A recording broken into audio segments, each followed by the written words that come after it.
Ladies and gentlemen, the story you are about to see is true. The names have been changed to protect the innocent.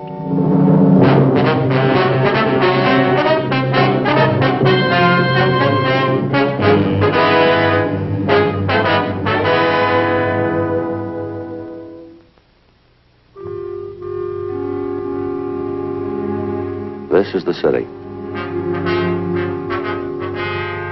Los Angeles, California. I work here. I'm a cop. It was Wednesday, May 18th. It was cool in Los Angeles. We were working the day watch out of Bunco Fugitive Division. My partner's Frank Smith. The boss is Captain Didion. My name's Friday. A pawnbroker we knew came into the office. He said he suspected that a man had been swindled. He offered to tell us about it. We were ready to listen.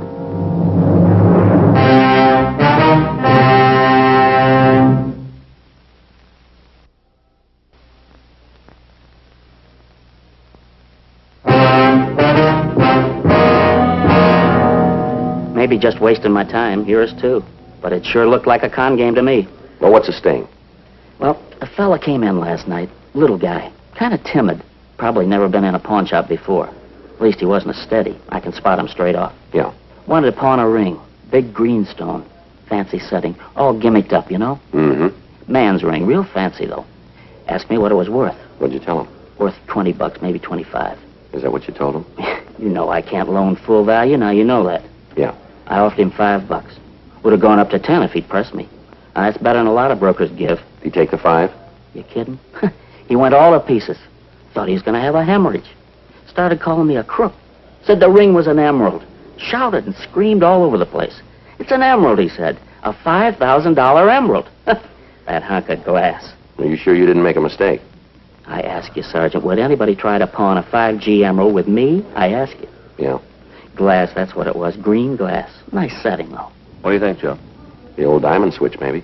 Could be. Sounds like the only difference is the color. Did you get his name, Fred? I asked him. He just shouted and carried on. Wasn't making no sense at all. I got his license, though. Yeah. Yeah, he was parked right in front of the place. Got the number when he drove off. Thought you might want it. Mm-hmm. Ah, here it is. On the inside. You make it out all right? Yeah. We'll check on it, Fred. Might be a good idea if you got right on it. What do you mean? Just before he left my place, he stopped all that carrying on. Think it sunk in, but I told him about the ring being no good. Yeah. Got real quiet, kind of like he was making up his mind about something. Mm-hmm. Asked me to sell him a gun. Fred Alpin gave us a description of the man who had tried to pawn the ring. We checked the license number with a local branch of DMV. They came up with the information that the automobile bearing that license was registered in the name of Garfield Hunt, 221 North Selma Avenue, Hollywood. 9:03 a.m. Frank and I drove out to talk to Hunt. Good morning, ma'am. Who are you? What do you want? Is Mr. Hunt here? No. No, he isn't. Well, he lives here, doesn't he? Well, who are you? I'm sorry, we're police officers. My name's Friday. This is Frank Smith. Police? Yes, ma'am. Where is he? What's happened? Ma'am? Don't try to break it easy. Just tell me what's happened to Gar. You're Mrs. Hunt, are you? He was in an accident, wasn't he? I just knew it, the way he was acting yesterday. All keyed up. He shouldn't have gone out last night. He never was a good driver. I told him 100 times.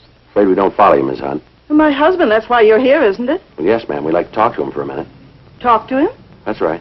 You're telling me the truth. He's not hurt or anything. Not as far as we know. But you're a policeman. Would you mind if we come inside? Might be a little easier to talk. Yes, of course. Thank you.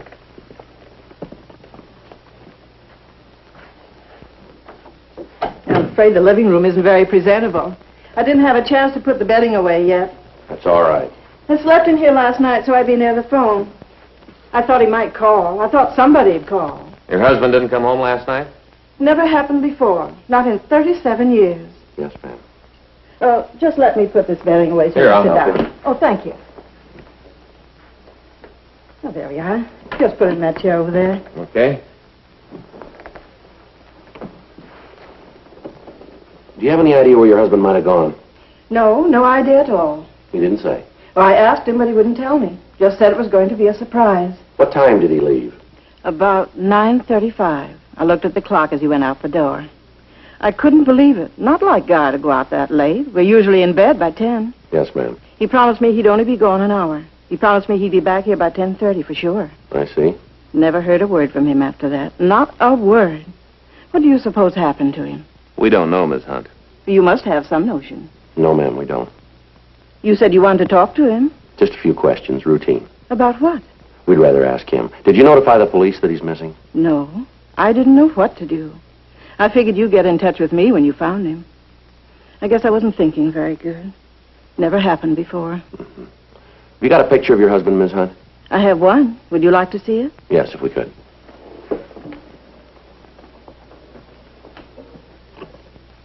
He doesn't look like a grandfather, does he? We have 3. Is that so? Mind if we take this along?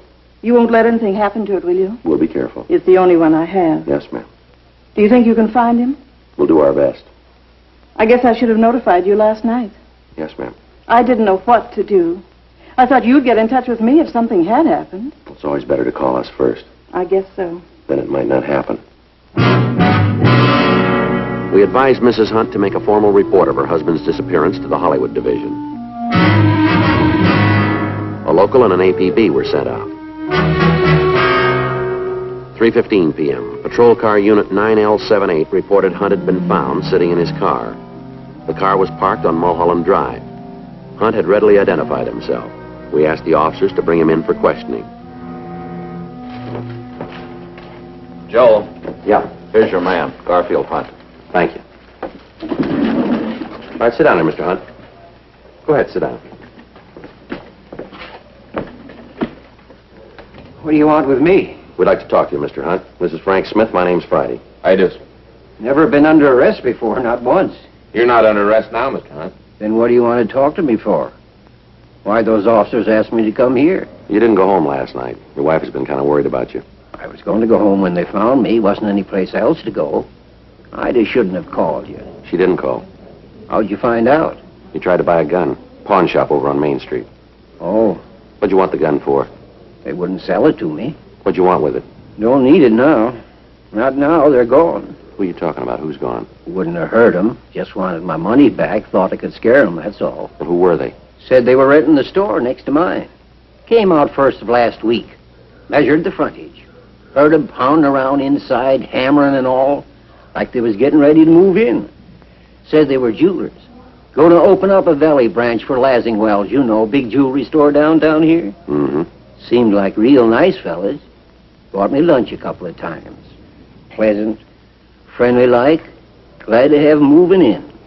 The more business there is in the neighborhood, the better off everyone is. Yeah. Crooks. That's what they were, out-and-out crooks. Went looking for 'em early this morning. Back door to their store was open, the one next to mine. Go ahead, Mr. Hunt. Couldn't find hide nor hair of 'em. Place was empty. How much money did they get from you? Not them exactly. Fellow working with 'em. Must have been working with 'em. Only way it makes sense. All right, now suppose you tell us all about it. In cahoots with them other two. Must have been. Came into my shop day before yesterday. Long about 1 o'clock in the afternoon. Called himself Norman Christ. Said he was from Greeley, Greeley? town in Colorado where my brother lives. Said he knew my brother Oscar back there. What do you want with you? Claimed Oscar asked him to look me up, see how I was doing. Probably didn't know Oscar at all. They must have told him, them jeweler fellas. Yeah. Got to thinking back. Remembered I mentioned having a brother in Colorado one day when we was having lunch. Told him the town, too. Greeley. What happened then? Did he sell you the ring? You know about that, too? You tried to pawn it, didn't you? No, sir, not really. Just wanted to find out how much it was worth. So I could tell Ida, going to surprise her. Figured I'd give him another day before I tried to sell it. You still have the ring, Mr. Hunt? Threw it away up there in the hills. Well, tell me, how'd you happen to buy it? I wasn't buying it outright. I was just loaning him on it. I see. Told me he had a chance to option some property out near Encino. Real bargain. Said he had to close the deal by 5 p.m. that same day. Needed cash for a clincher. Mm-hmm. Had to get the money from Colorado, that's what he said. He was afraid it wouldn't be here in time. Couldn't go to a bank. Didn't have any credit in L.A. Yeah. Needed $3,000. Said if I loan him the $3,000, he'd give me back $4,000 first thing in the morning. Offered me his ring for security. Said it was worth $7,000 easy. Said it cost him more than that. You hand the money over? No, sir, not by a darn sight. Told him I didn't have $3,000. Told him straight out. Mm-hmm. Said all I had was $1,500 in my savings account. Guess I shouldn't have said that. Yes, sir. Guess that was my first mistake. He thought about it for a minute, asked if he'd use my phone, called somebody, talked to him for a couple of minutes. When he hung up, he told me he might be able to swing it for $1,500. He'd have to go out there and see him in person. Said he'd come back. Did he leave then? Not right away. I stopped him. Told him there wasn't no point in coming back. While he was on the phone, I had a chance to do some thinking. Realized I didn't know nothing about him, nothing about the ring. I'm no jeweler, I said. How do I know that ring's worth $7,000? I'm not calling you a liar, but how do I know? He said he didn't blame me for being cautious. Sure, I had good business sense. Took off the ring and laid it on my counter. Told me to get it appraised while he was gone. Uh-huh. I went next door to ask those fellows who said they were jewelers. Place was locked up, so I figured they were still out to lunch. I figured maybe they was in the drugstore down on the corner. Did you find him there? Yes, sir. What'd they say about the ring? Perfect emerald. That's what they said. One of them put a gadget up to his eye. Looked through it. You know what I mean. Yeah. Perfect emerald. Worth $10,000. Not a flaw in it. Mm-hmm. Acted like they thought it was mine. Offered to buy it if I wanted to sell. I told them about the other fella. That he needed $3,000. Told them the whole story. Uh-huh. They said they'd loan him $5,000 without batting an eye. Offered to make out a check right then and there. Kind of took my win away, they were so anxious. I said maybe we could go in 50-50. They'd put up $1,500, I'd put up $15,000. That way the guy would have $3,000 if he still needed that much. We could both make a little profit. One of them asked me how I wanted the check, if he should make it out to me. I told him to make it out to cash. How'd he sign it? Jones. Quincy Jones. That's the name I knew him by. Other one called himself Wyatt Truesdale. I don't think that's their real names, though. Probably... What is it you call them? Aliases? Yes, sir, aliases. Well, anyway, I went over to my bank and drew out the $1,500. About 2:30, the fella come back, the one who gave me the ring. Yeah. Said he tried to talk the real estate people into being satisfied with $1,500. Wouldn't come down. Insisted on the whole $3,000. I told him not to worry, that I had it. Gave him my $1,500 and the check. He said the check would be okay, seeing as how it was on a local bank. Promised he'd pay me back in the morning. That was yesterday. Yes, sir. When he didn't show up, I just wanted to make sure how much it was worth, the ring. Yeah. Offered me $5 for it. Man in the pawn shop. Couldn't believe him at first. Said it was just glass. A hunk of glass. Then it come to me. How I'd been tricked. All of a sudden, it come to me. Well, now, why'd you stay out all night? Why didn't you go home? Couldn't face her. I'd knew I'd been swindled. $1,500. Every cent we'd saved. Been married for 37 years. It was Ida's money, too. Not just because she's my wife. Helped earn it. Well, we'll try and get it back for you, Mr. Hunt. Not much to show for 37 years, is it? That's what I kept thinking while I was sitting in my car up there in the hills. All day long, just kept thinking. 37 years. $1,500. Yes, sir. Too late to start all over again. We won't have 'em. Not a chance. Have what, sir? Another 37 years.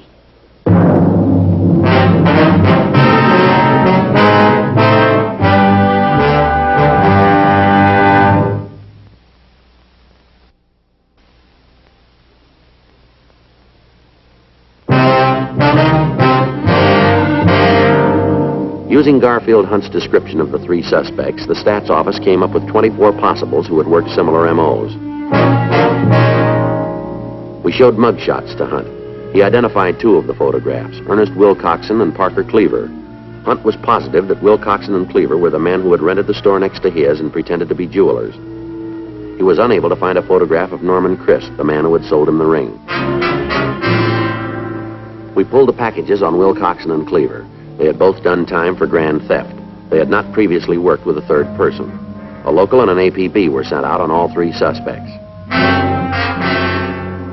Using the information from their mama sheets, Frank and I began checking various places Cleaver and Wilcoxson had been known to frequent. 8:12 p.m. We went into the Black Parrot Bar on South Broadway and talked to the bartender. Wilcoxson and Cleaver, huh? Yeah, that's right. Not by those names, I don't know 'em. Maybe these will help. Well? Yeah, they come in here once in a while. They always come in together? As far as I know. Ever have a guy with them, tall, thin, dark hair, about 30? No, just the two of them. Never seen him with another guy. Mm-hmm. Where do you want them? You know where we can turn them? Well, they ain't here now. We can wait. Well, they won't be in tonight. How do you know? They got money. Oh? Big roll. One of them was in yesterday, Quincy Jones. That's what he told me his name was. Yeah. Been running a tab. He paid it up in full. Had plenty left over. Mm-hmm. As long as they're carrying a roll, they don't come to my place. Head for them expensive joints like out in the strip, places like that. When they're blowing their loot, come back to me and start running up another tab. I called them on it, but what can you do? This way I get some of their bundles. You know where they live? Around here somewhere. Couldn't pin it down for you. Who could? How bad you want to find out? How do you mean that? Cost you a drink. You that thirsty? Not for me. Girl over there in the booth, the brunette. Uh-huh. She knows him. Been out with him a couple of times. I've seen them leave together. Okay. I was only kidding about the drinks. It's on the house. For you guys and her, too. We don't want any, but we'll pay for hers.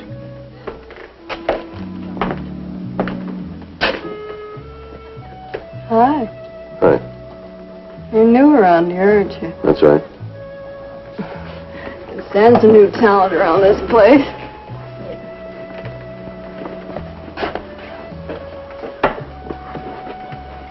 We're police officers, miss. This is Frank Smith. My name's Friday. How do you like that? Ma'am? Oh, my horoscope said I was going to meet somebody new today. You know, in the morning paper. Uh-huh. Didn't say to be cops. Where'd that come from? These guys. Oh, you shouldn't call them guys, Jake. A fellow buys a lady a drink, that makes him a gentleman. And these gentlemen, that's what you should say. Oh, sure. You're very good health.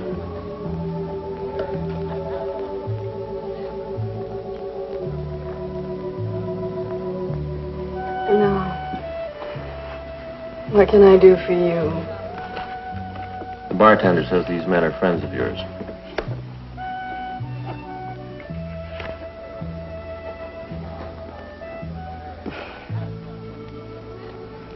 Oh, I wouldn't say that this is the most flattering picture, but there's a resemblance. You know him, then? Well, we've met. We weren't formally introduced, but we've met. You meet a lot of people here. Not the best people in town, but it's not the best bar in town. It's convenient. I work down the street. Mm-hmm. 8 hours a day, 5 days a week. Time and a half for Saturday, if we work Saturday. 7 of us in one office. 7 young ladies, ages 32 to 60. I'm 32. Yeah. No, they don't come in here. The other 6. That's something. I suppose you'd care to hear the sad story of aging white-collar girl. Do you know where they live? Oh, you mean these so-called friends of mine? That's right. I might. Well? Did you ever hear of the Norcross Arms Hotel? Mm-hmm. Well, I haven't been there with them, of course. In fact, I'm not even sure if it's their residence. But Quincy was carrying a hotel key one night, and it fell out of his pocket. And that was the name on the tag. Norcross Arms. Okay, thanks. Thank you for the brandy. Don't mention it. All right, what do I owe you? 6 bits. She drinks good stuff. Keep the change. Looks like I got a decent break for once. What do you mean? I'm paying their tab today before you pick them up. You got it wrong. They didn't pay it. Huh? Who did? A fellow by the name of Hunt.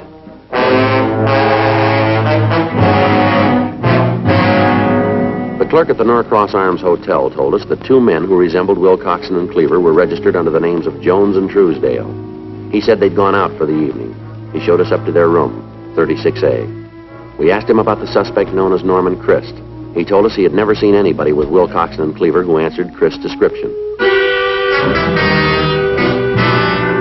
2:48 a.m., Wilcoxson and Cleaver returned to their room. We took them into custody and drove them down to the city hall for questioning. How many times you want to hear it? Until we get the truth. Does Hunt say he gave us any money? He never gave us a cent, did he, Ernie? No. We paid a couple of lunch tabs of his. That's right. Always managed to outfumble us. Owes us a couple of lunches. He paid them back. Hmm? $1,500 buys a lot of lunches. What, 1,500? You got your share. You've been spreading it all over town. Hunt say he gave it to us? You still had over 600 when we picked you up. Now, where'd it come from? Hollywood Park. Picked 3 long shots yesterday. Want the horses' names? Where's Christ? I told you before I never heard of him. Who is he? The guy you worked the game with. Never heard of him. You want to take this rap yourselves? What rap? Why'd you rent that store out in the valley? Store? We showed him your mugshots, the man you rented it from. He made you. Now you want it in person? I guess they got us there, Ernie. Yeah. We were going to open up a bookie joint. A what? Changed our minds. Looked the situation over, decided it might get a little warm out in the valley. Cleared out. Bookie joint, huh? That's right. Not a jewelry store. What are you talking about? Us? Jewelers? Ernie and me? That's what you told Hunt. Nothing of the kind. Laid it on the line, told him we were bookies. Just between us, he was kind of pleased about it. Likes to play the horses himself. Liked the idea of being able to lay a bet so convenient. Oh, sure. Say, maybe that's what happened to his money. Maybe he lost it on an egg. All right, you two, let's try it again. Now, why'd you rent that store? You're going to get the same answers. Same questions, same answers. Waste of time. We got plenty. 72 hours, that's all you got. You could hold us on suspicion for 72. Then you turn us loose. Unless you prove something. We'll prove it. How? We didn't take any money from Hunt. Nobody says we did, not even him. If he wasn't marked for this, what's his name, Christ? Yeah. How do you wrap us into the package? Hunt never saw us with him. Nobody saw us with him. We'll find somebody. 72 hours. Then you got to turn us loose. That's the law. Yeah. We know the law. Why'd you break it? We continued to question the suspects, but we were unable to break them down. Thursday, May 19th, 7:45 a.m. Another team of detectives took over the interrogation. Frank and I went back to the office. Well, you think they'll cop out? I don't know. It doesn't look like it. Unless we come up with Christ. Yeah. Did you call Faye? Yeah. Oh, she let me have it. She kept dinner till after 10:30 last night. You're lucky, Joe. Yeah, maybe. Wonder if I'll get home tonight. I got it. Bunco Friday. Yeah, that's right. Yeah, sounds like him. Oh, how long ago? No, not now. Right. Thank you. Chris? Fits the description. Smashed up a car on the Hollywood freeway. Georgia Street recognized him from our teletype. Is he able to talk? Died 10 minutes after they brought him in. At the morgue, the victim, Garfield Hunt, identified the body. He was positive it was the man who had sold him the ring, Norman Christ. Wilcoxson and Cleaver were also shown the body. They denied that they'd ever seen Christ before. The next day, Friday, May 20th, the evidence against Wilcoxson and Cleaver was taken to the district attorney's office. A complaint was refused. The evidence was deemed insufficient to bring the matter to trial at this time. Wilcoxson and Cleaver were released. 6:05 p.m. Frank and I got ready to sign out. That really tears it. Yeah. The DA's office knows they're guilty. We know it. Can't do a thing. Yeah. We've been wasting our time, Joe. Just going through the motions. No. We got them pegged and they'll stay pegged. Yeah? Next time they move in on a mark, we'll sit on them. Wouldn't be very smart of them to try it twice. They're not very smart. Huh? They tried it once.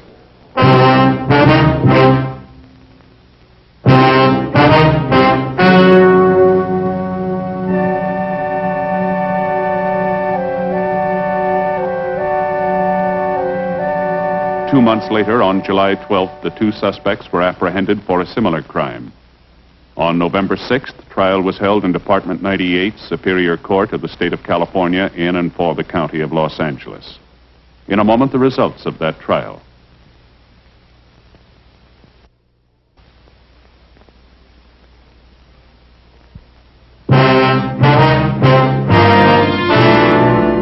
The suspects were tried and convicted of grand theft, 1 count, and received sentence as prescribed by law. Grand theft is punishable by imprisonment in the county jail for a period of not less than 1 year, or for a period of from 1 to 10 years in the state penitentiary.